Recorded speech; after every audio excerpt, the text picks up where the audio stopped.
video TikTok itu tuh viralnya bisa kapan aja. Jadi misalnya kalau video-video yang mungkin diupload setahun yang lalu gitu kan, bisa tiba-tiba muncul aja ketika ada timing atau si aha moment itu.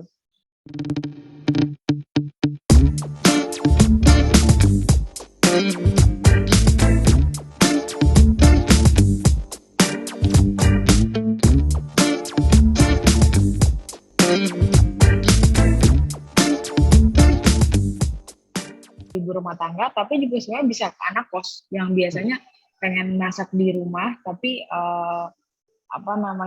pengen cari super affordable lah kayak gitu. Jadi sebenarnya setiap content creator itu sebenarnya audiensnya juga nggak satu, bisa beberapa juga. Tapi biasanya secara interest itu tuh bisa satu kue lah gitu. Jadi kalau ada sinerginya gitu kan, ini kan kita di kelas sinergi baca. Betul, beririsan dari satu audiens dengan audiens yang lain, dari satu interest dengan interest yang lain, gitu. Jadi memang sangat tidak terbatas, seperti itu. Terus kemudian next, nah ini beberapa konten video, aku yakin teman-teman udah sangat tahu, gitu. Mungkin aku nggak perlu play satu-satu ya, karena waktu juga aku pengen lebih discussion sama teman-teman. Jadi ada educational video itu lebih ke arah, kalau teman-teman tahu Raymond Chin, itu tuh mostly videonya tentang edukasi, jadi dia share tentang hal yang baru gitu kan. Hal yang baru tuh tentang apa ya, kalau dia karena backgroundnya lebih ke finance, dia banyak share topik tentang business and finance. Terus kemudian yang tengah ini Felicia ya, teman-teman mungkin tahu juga, dia sama Raymond di ternak uang juga. Dia kemarin pas lagi hype tentang Citayam Fashion Week, dia juga interview nih orang-orang di sana. Nah, konsep video ini juga kita bisa pakai selain konsepnya interview, tapi juga itu nge-reach audience yang lebih bisa lebih interaktif gitu kontennya. Nggak melulu harus di depan kamera satu orang, tapi ada interaksinya juga bisa. Terus kemudian behind the scene konten, misalnya kayak kita lagi bikin konten, gimana caranya kita buat video gitu kan. Konten behind the scene juga kita bisa share. Terus kemudian ada konten testimonial, jadi ini mungkin aku coba play deh, kalau ini salah satu yang menarik menurutku. Coba play ya, testimonial. Hey, let's make this night epic.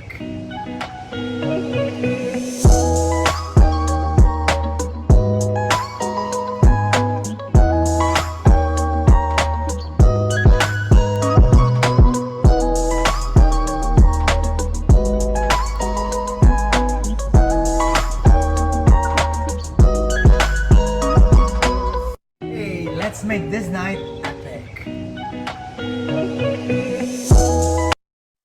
Oke, jadi sebenarnya di video itu dia lagi review Samsung S22 gitu, tapi dia lihat point of view-nya dari segi testimonial, atau dia benar-benar udah tes nih gimana kalau temen-temennya judulnya ya Film with Galaxy S22. Jadi dia tuh nggak cuma bilang kayak, oh halo ini ada Galaxy S22, speknya kayak gini, kalau foto itu bagus dan yang lain. Tapi dia langsung benar-benar pakai dan nunjukin kalau nge-shoot pakai Galaxy S22 itu hasilnya gimana sih gitu. Jadi teman-teman paham ya. Jadi kadang kalau kita nge-review sesuatu, angle-nya itu bisa banyak banget.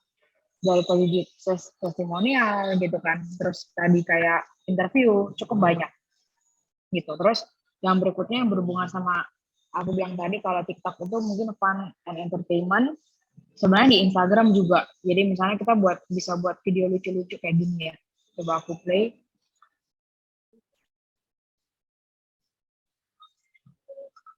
Wah ini soundnya lagi ini kayaknya kena copyright nih.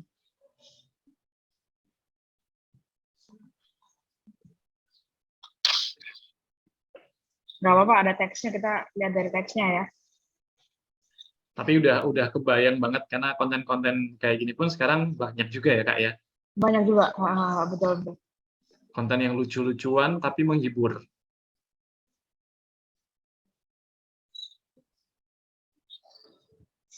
Oke, sip. Let's Jadi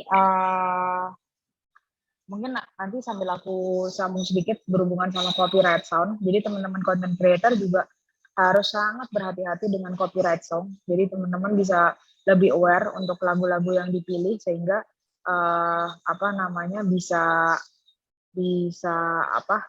cocok lah sama teman-teman gitu. Cocok sama teman-teman, ngikutin tren tetap, tapi soundnya juga diperhatiin kalau bisa yang non copyright gitu. Oke, karena buat TikTok maupun Instagram mereka sama-sama concern dengan copyright song, jadi kita memang benar-benar hati-hati. Ada beberapa content creator yang akhirnya Instagramnya udah followersnya banyak banget, itu tuh harus diblok karena melanggar peraturannya Instagram kayak gitu sama TikTok kayak gitu ya. Oke, terus kemudian yang ketiga adalah user generated content. Jadi kita lihat juga Traveloka. Mungkin teman-teman udah sering lihat. Coba kita play salah satunya. Ini deh.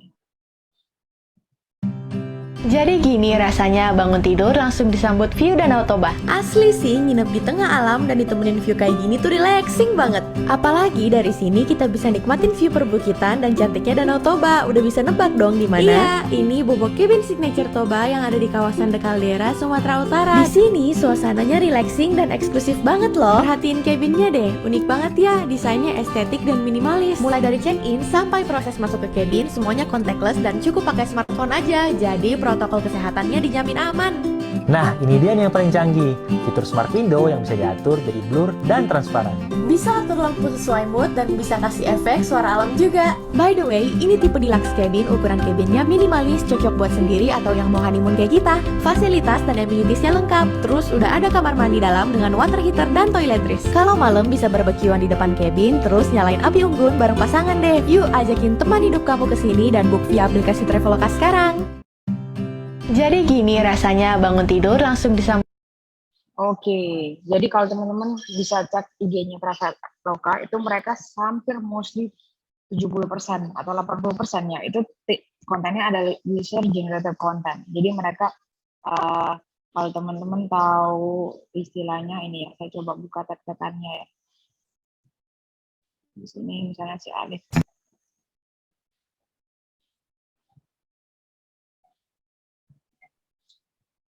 Oh, sorry, ini lagi nggak ada. Jadi mereka itu ada komunitasnya juga.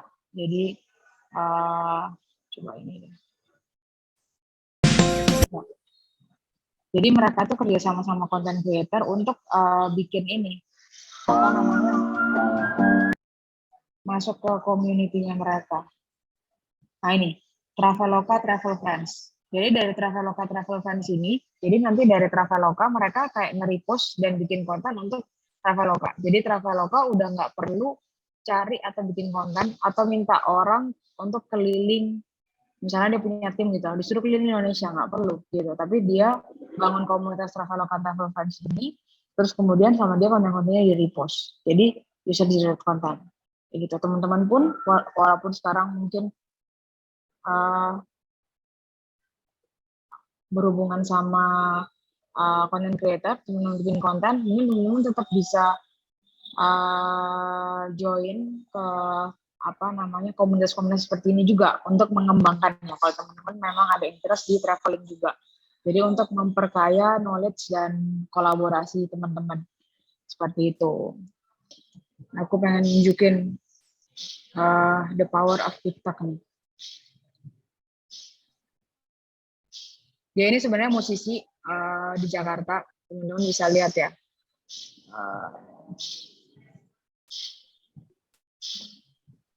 Mana yang tentang ini? Ini nih, nah tuh. 13,9 juta. Gitu. Sekilas langsung kelihatan ya kayak bedanya sama konten-konten yang lain view-nya ya. Betul, betul. Jadi yang lain itu, jadi ini followersnya sekarang 23.000 ya Kak. Sebelumnya, sebelum video ini, itu tuh followersnya cuma 1.000 aja. Wow. 1.000 dalam beberapa hari. Jadi kalau ini 17 Agustus ya, dari dia upload pas di tanggal 17 Agustus siang. itu dia followersnya naik ke dalam 10 hari hampir 22.000 gitu. Karena video yang ditonton 13 juta. Nah, kalau teman-teman lihat setelah itu, dia coba bikin lagi konten serupa, reaction tentang ini, Brigadir Joshua. Lagi hype juga ya. Kalau teman-teman tahu case-nya ya. Itu dia ngikutin juga, bikin sama konsepnya video reaction, 59.000 view gitu. Nah, coba teman-teman bandingin sama yang bawah-bawah. Itu dia memang karena musisi ya. Jadi dia sebenarnya banyak inilah share tentang rahasia main piano pop lah, terus kemudian pakai aplikasi audio, terus kemudian perbedaan musik jadul dan milenial, teman-teman lihat ya, banyak rata-rata tuh masih ya. Sebenarnya bagus banget kontennya, bener ya. Jadi kayak kontennya tuh konsisten, bagus. Dia punya unique selling point ya kan, dia musisi ya kan, punya interest gitu. Tapi selama ini followersnya cuma 1.000 aja. Jadi kayak nggak pernah dapat FYP lah kalau istilahnya. Cuman ketika dia satu momen, jadi inilah istilahnya itu tuh sisi aha moment namanya. Kalau kita bilang aha moment. Jadi teman-teman harus menunggu nih kapan kira-kira aha moment teman-teman gitu. Kalau si Kak Ben ini dia ketika video reaction ini, nanti teman-teman bisa ini deh tune in ke apa namanya profilnya Kak Ben ini gitu. Dia reactionnya simple banget. Coba kita play ya. Ini momen Hai guys. Bentar ya. Ini momen viral nih. Viral ya. Wah. Perayaan ulang tahun ke-7. Yoga. Masih kelas 6 SD ya dia?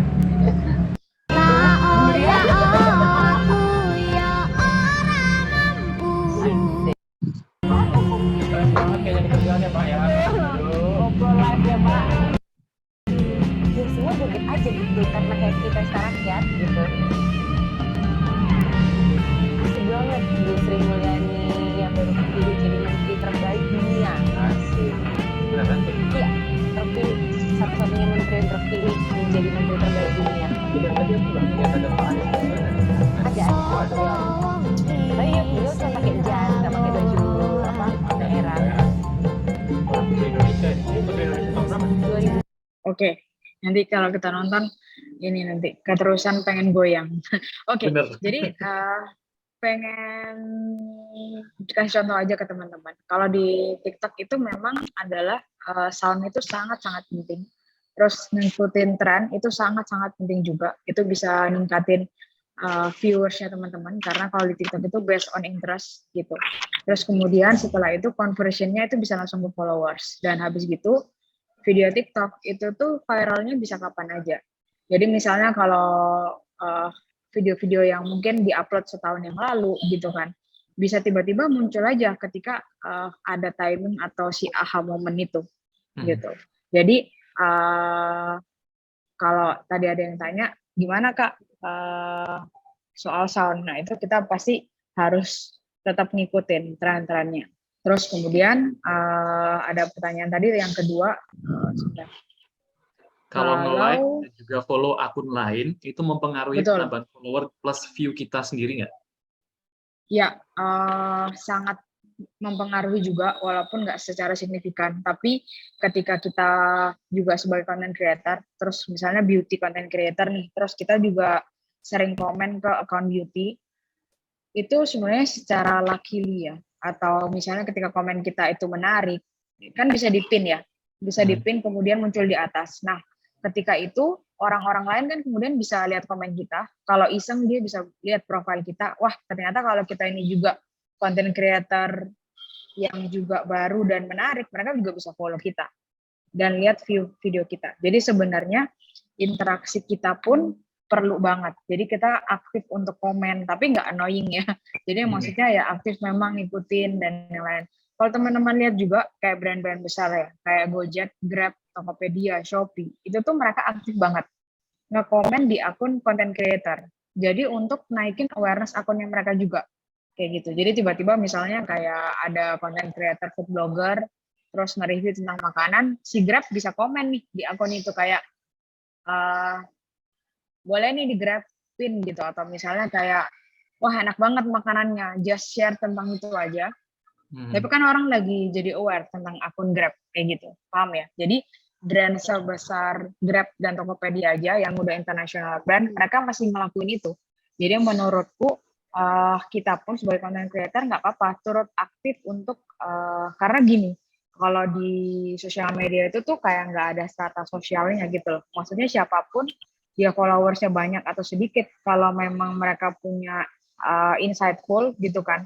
Jadi mereka komen, dan kalau memang itu menarik, mereka bisa di-pin dan bisa ke highlight kayak gitu. Jadi jangan pernah takut atau untuk komen, karena itu sebenarnya menurutku kesempatan. Siapa tahu kita bisa dapat aha moment kita kayak gitu. Mungkin itu sih Kak.